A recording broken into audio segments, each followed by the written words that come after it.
My fiancée declared, "You can't access my wealth, it's entirely mine." I gave a faint smile. Then I left the prenup discussion. A week later, she was pleading. "I'm Jordan, 32, male, and I always believed Madison, 30, was my forever. We'd been together 3 years, cohabitating for 1. Her family? Affluent.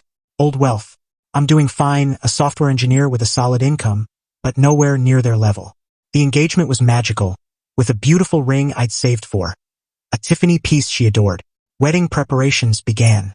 Her parents, Ralph and Diana, took charge, insisting on a lavish event at their exclusive country club. I was funding the photographer, the band, our honeymoon, and a $15,000 non-refundable deposit for a bespoke floral and lighting setup Madison cherished. About 3 months before the wedding, Ralph brought up a prenup. "Typical for families like theirs," he said. I wasn't excited but wasn't surprised either. "Send it over," I told him. Fast forward to last Tuesday. The meeting included me, Madison, her father Ralph, and 2 attorneys. The room felt heavy. Madison avoided eye contact. Their lawyer went on about safeguarding her family's existing assets. Fair enough. Then he moved to assets gained during the marriage. Anything Madison earned or received as gifts would belong solely to her. My income? Considered marital property, but my access to her much larger earnings was tightly restricted. There was even a clause stating that if I started a business and it succeeded, she'd claim a portion. Her ventures? Completely protected as hers alone. I glanced at Madison. She was toying with the Cartier bracelet I'd given her. My attorney, Alan, raised a brow. "This feels unbalanced?" Ralph laughed lightly. "Just looking out for our daughter, Alan. Jordan gets it." I waited for Madison to stand up for us. Silence. Then their lawyer mentioned I'd waive all rights to spousal support, no matter the situation. I finally spoke. "Madison, do you agree with this?" My tone was steady. Inside, a chill was growing. She met my eyes at last. Not with warmth. Defiance. Touch of scorn. "Jordan," she said, her voice cold. "It's just how it needs to be. You can't access my wealth. It's entirely mine. No mention of our shared future. Just her wealth. Entirely hers. 3 years, the life I thought we were creating, reduced to her fortune." I didn't argue. I looked at her smug father, at their attorney. Then I smiled. A slow, genuine smile. I stood. "This has been very revealing." I nodded to Alan. "I think we're done here." I turned and walked out. No scene. Just left. Alan caught me in the lobby. Shocked. "Jordan? What just happened?" "It's over, Alan," I said, strangely calm. "She showed me everything I needed to see." He mentioned renegotiating. I shook my head. Some things can't be negotiated. That was Tuesday. It's now Saturday. My phone's been buzzing, but more on that later. Update. I left that prenup meeting. My smile wasn't joyful. It was the smile of a man whose hopes had just been crushed by self-entitled arrogance. The aftermath was quiet at first.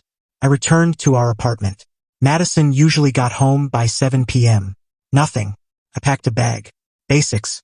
Laptop. Left the photo of us from our beach trip on the dresser. Stayed at my friend Dylan's. Wednesday morning, the messages started. Text from Madison. "Jordan, where are you? We need to discuss this." I didn't respond. Call. Ignored. Voicemail. "Jordan, this isn't a game. Call me. My father's upset." Ralph was upset. Poor him. I went to work. Couldn't concentrate. Alan called. Their lawyer reached out. They were surprised. Open to revisiting terms. "Alan," I said. "Was Madison in that room? Did she hear her own words?" "Yes, but..." "Then there's nothing to talk about. Tell them the wedding's canceled." Pause. "Are you certain, Jordan?" "Did the math, Alan. Staying would be a worse mistake." Wednesday afternoon, the untangling began. First, Petal Elegance, the $15,000 non-refundable deposit I'd paid. "Hi. I need to cancel the Miller-Hamilton wedding. I used generic surnames here for privacy." Vendor rep. "Cancellation? The deposit's non-refundable." Me. "I understand." The bride expressed a fundamental disagreement on partnership. "Maybe Ms. Hamilton or her father wants to take over the contract." She was kind. "We have their info." "I'm sorry." Next, the band. Another $5,000 deposit. Similar talk, less empathy. Passed along Madison's and Ralph's details. Photographer. $3,000 deposit. She was compassionate, offered a partial refund if rebooked. Honeymoon, Maldives, $20,000. Thankfully refundable. Called Amex Travel. Cancelled. Refund secured. Small victory. Thursday. Madison again. Texts growing desperate. Jordan, this is absurd. You're humiliating me. Our friends are asking questions. Invitations are out. My mom's freaking out. You need to fix this. I needed to fix what she destroyed. Then Ralph called. Jordan, your actions were reckless and disrespectful. Me. Ralph, what was disrespectful was that prenup and Madison's words. They showed I'm not a partner. Don't be theatrical. It's just business. Marriage isn't just business to me. If it is to Madison, she needs someone else. You're throwing away a bright future over a document. That document and her words were the future she proposed. No thank you. You'll regret this. Madison's heartbroken. Is she heartbroken for hurting me or because her wedding's at risk? He hung up. Good. Friday. Arranged to collect my things. Dylan came. Madison wasn't there. Packed my clothes, books, my Westhoff knives, my rocket espresso machine, my artwork. Left the keys. No note. Walking away was the note. Saturday, the pleading began. Text, 6 a.m. Jordan. I miss you. I'm so sorry. I didn't mean it that way. It was my dad. He pushed me. The lawyers made it sound so harsh. Please, let's talk. I love you. Love. Absent from the prenup. I didn't reply. Then a call an hour ago. Voicemail. Sobbing. Jordan, please, I screwed up. I know it. The apartment feels so empty without your things. The florist called my mom. They're asking if we'll cover the rest. Nearly $25,000 for the flowers and lights since the deposit's gone. The band too. Daddy's livid about the costs. But it's not just the money. I need you. Please, Jordan, talk to me. We can shred that awful document. I don't care about the wealth like that, I promise. Part of me felt a twinge, but reason recalled her expression. Cold. Daddy's livid about the costs stood out.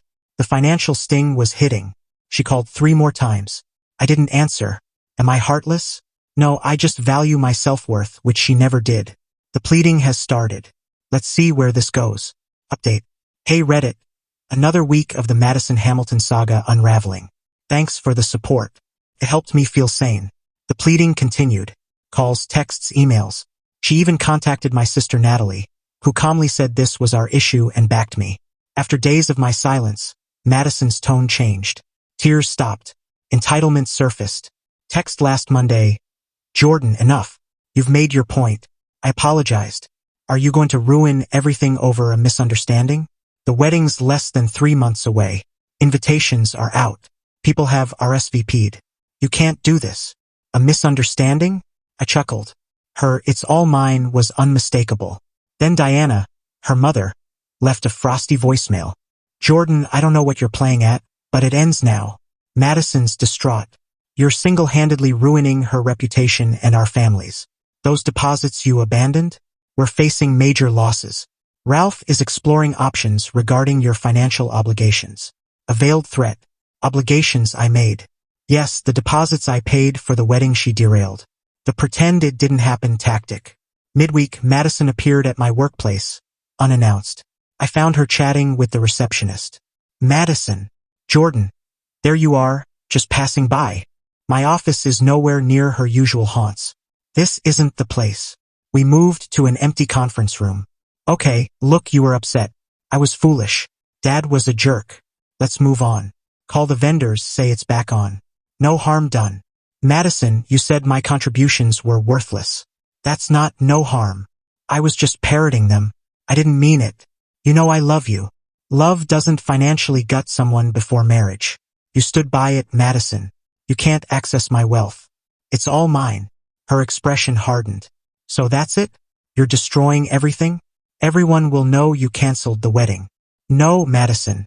They'll know it's off because we don't see marriage the same way. She stood, furious. You'll regret this, Jordan. You're making a massive mistake. You think you'll find someone else? Someone who can offer the life I could. The life she could offer? I'll find a true partner, not a financial appendage. I was building a good life. I don't need yours. She stormed out, seething. The dirty move. Attempted sabotage. Days later, my boss, Gabriel, called me in, uneasy. Jordan, Ralph Hamilton called this morning. He suggested you're unstable, that it's affecting your work. Advised caution with sensitive projects. Ralph tried to undermine my career because I wouldn't marry his daughter on their terms. Gabriel, that's nonsense. My personal life's been rocky, but my work's solid. You know my track record. Relax, Jordan. I know. Your work's excellent. The call was strange. Sounded like a bitter man. I told him I trust you completely. Relief. Thank goodness for fair bosses. Watch out for that family, Jordan. They seem trouble. My counterstrike. Cold and calculated. Ralph's call flipped a switch. Sadness vanished. Doubt gone. Now I was angry, but I'd be strategic. The apartment, utilities and internet still in my name on autopay. I'd paid the hefty security deposit. Logged in. Canceled everything. Immediately. Emailed Madison about retrieving my remaining items. A few kitchen tools, a bookshelf, a winter coat. CCing Alan. Suggested she have a witness. The social announcement. Madison fretted about what people would think. Fine. I wrote a concise email to mutual friends and family who received invitations. Subject. Update on Jordan and Madison's wedding. Dear friends and family, Madison and I have decided to cancel our wedding. It was a tough choice. We're sorry for any inconvenience. Vendor communications will come from the Hamilton family.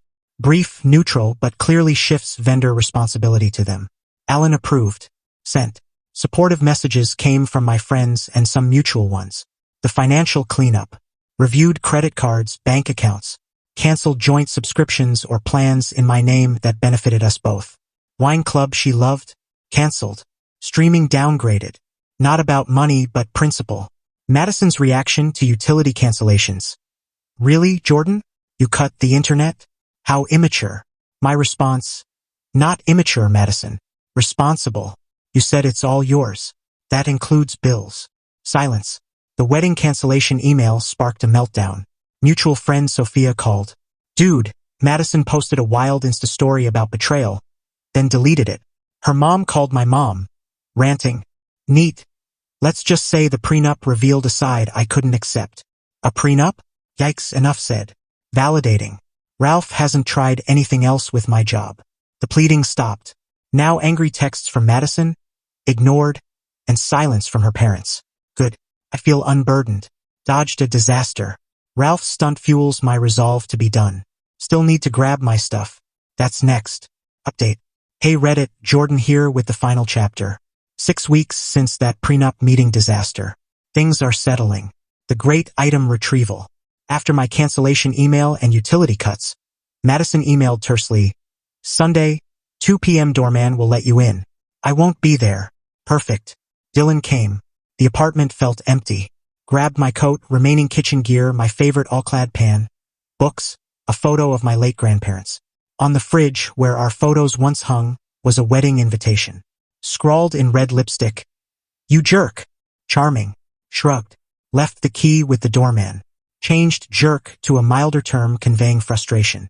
The financial fallout for them. Alan heard from Ralph's lawyer. The Hamiltons were upset about vendors demanding payment or keeping deposits. That $15,000 deposit for Petal Elegance I paid? They'd signed a contract for a $40,000 floral and lighting package. The vendor, unpaid for the remaining $25,000, was threatening legal action against the Hamiltons, who likely thought they could strong-arm a refund. Madison signed the full contract after my deposit. The band, $5,000 deposit from me, had a similar clause.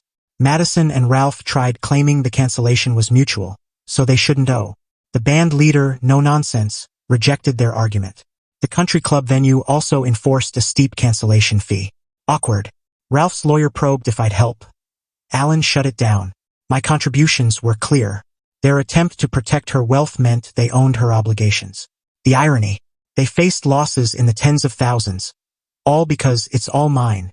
The social consequences also theirs. My calm email worked. Friends were supportive or stayed neutral. Madison's victim story didn't stick, especially as the prenup and financial mess leaked. Sophia said Madison went quiet. Her mother Diana was humiliated by the gossip and wasted money. Ralph was furious. Their actions, entitlement, greed caused this. I just refused to be their pawn. Natural consequences. A moment of reflection. One night, 2 weeks ago, it hit me. Not grief for losing Madison, but for the 3 years, the future I thought we had. Poured a strong whiskey, sat on my new balcony, and felt it. The disappointment, the slight shame. It was about respect, partnership. She saw our future as a balance sheet, guarding her side, erasing mine. That stung. Still does a little, but I'm healing. Where I am now, life's peaceful. Focusing on work. Gabriel approved a side project I'm excited about. My smaller apartment feels like mine. My rocket espresso machine hums. My Wusthof knives are in use. Reconnecting with hobbies, friends. No word from Madison. Mutual contacts say she's low-key. The financial hit strained her and Ralph. He blames her for not managing me. She blames him for the harsh prenup. Satisfying. No more pleading. Their anger is probably bitter resentment. Fine. My revenge? Walking away. Choosing dignity. Letting them face the direct results of their arrogance. Hearing they're stressed over lost deposits? Brought a quiet grin, honestly. They played tough. I didn't play their game. Madison's biggest consequence? She revealed her true self. Valued wealth over partnership. She'll live with that. Maybe grow. Probably not. Entitled people rarely change. Her issue now. So yeah, Reddit. It was a messy ordeal, but I'm out. Good. And moving forward. Learned a huge lesson about red flags. Escaped a bad fate. Thanks for letting me share. Peace out.